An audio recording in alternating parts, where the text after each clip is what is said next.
Back with a vengeance. It's your boy Dame. Subscribe to Dame's World on the YouTube. We got content ranging from all range. We got Chef range in the Dame's World YouTube, man. You feel me? Chef and KD range in there. You feel me? Dame Hamilton on the IG. If you haven't been following, my latest series has been Story Time. What is Story Time? Me going chapter by chapter, decoding and breaking down passages from my legendary historical one of one book, The Beauty of Being Wrong. Go get that out now on Amazon and Barnes and Nobles. You click my link to my IG, it'll direct you right there to go make your purchase. But I've been doing story time in honor of my first anniversary of the inception of this book, which is August 24th, which is 10th, 5 days away from today. And because it's 5 days away, we're on the 10th day of celebration, 10 of 14. Today is the ugly of tradition. If you paid attention to the uglies, the ugly of objective reality, the ugly of construct, the ugly of... What else I got in here? You got to be reminding me. I be forgetting my own uglies. Where's my...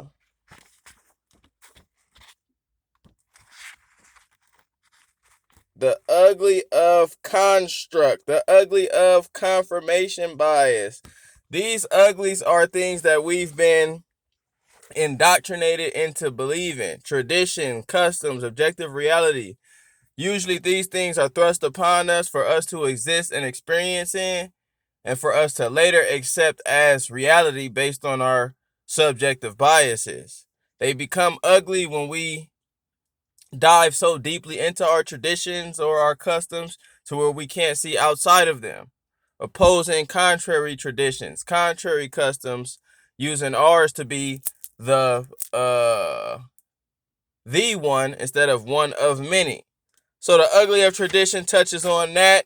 I know you motherfuckers love tradition and y'all will protect and fight for it to your lives. I'm just here to show you that tradition may not be the most valuable tool in open-mindedness.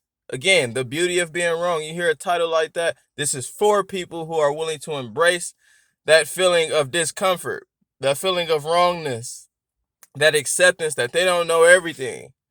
I tell people about this book, I'm like, yeah, I wrote The Beauty of Being Wrong. A lot of people, you know what they tell me out the gate? Oh, I ain't out. I'm never wrong.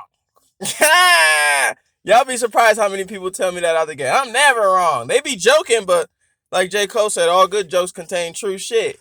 Niggas bank on their beliefs, their traditions, their customs as reality. But this, like I said, this book is for those really trying to breach their own mind to enter a capacity that they can't even fathom right now because they stuck in their former mind.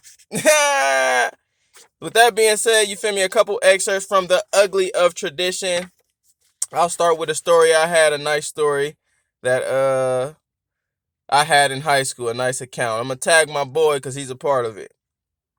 Although my environment did enable me to question the nature of various religions, my family practiced other ways of living in our household, which I followed foolishly.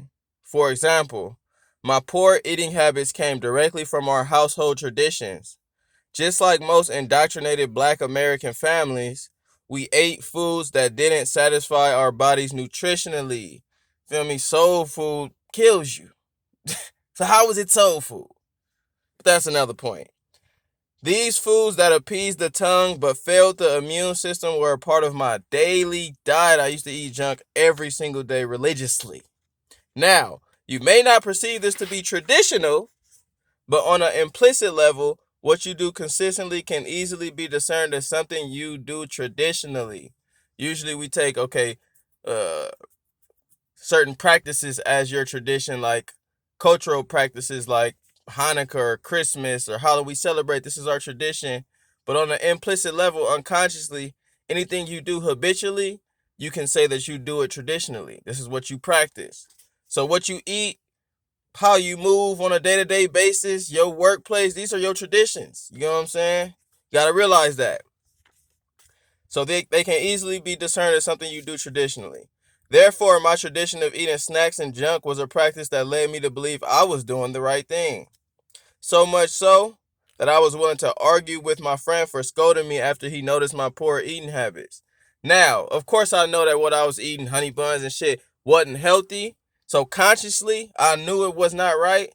But unconsciously, if I'm eating it, if I'm doing it, there's something in me that believes that this is something I should be doing. So even though consciously I know I'm eating bullshit, I have somewhere an underlying justification of my actions to where it's enabling me not only to just do the action, but to defend it when somebody comes and tell me, hey, my nigga, you living foul. So my example is my homie scolding me for my poor eating habits. When he confronted me about my day-to-day Carl's Jr. trips, I would respond indignantly as if he hadn't made a valid point. I was so blinded by my tradition of eating garbage that I wasn't receptive to a message that could have opened my eyes much earlier.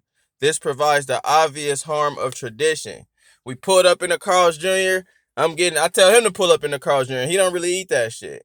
Order 2 spicy chickens and he point to the sign like, nigga, this shit says cancer on it right here.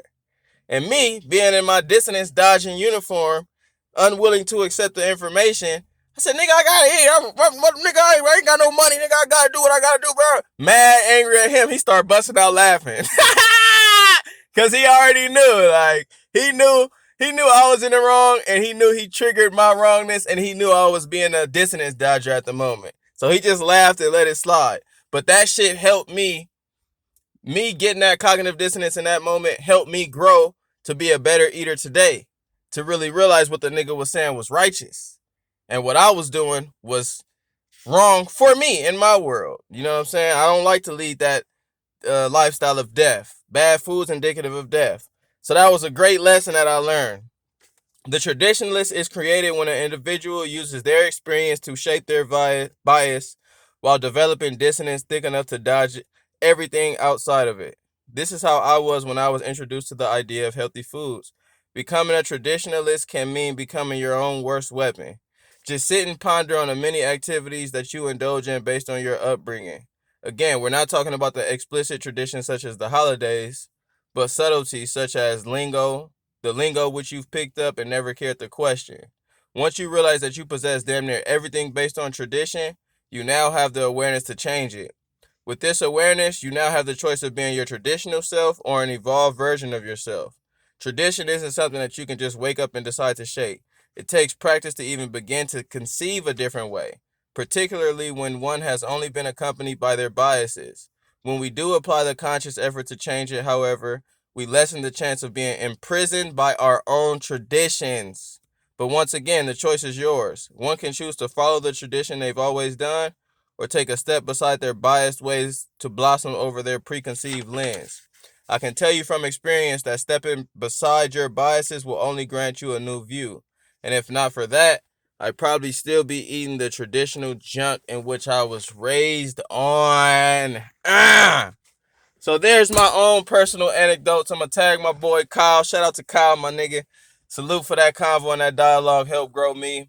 But the main essence is the ugly of tradition. When you do things traditionally, you can come to believe that they're the right way of doing things. But you have to always realize there's an infinite amount of traditions. There's an infinite amount of customs.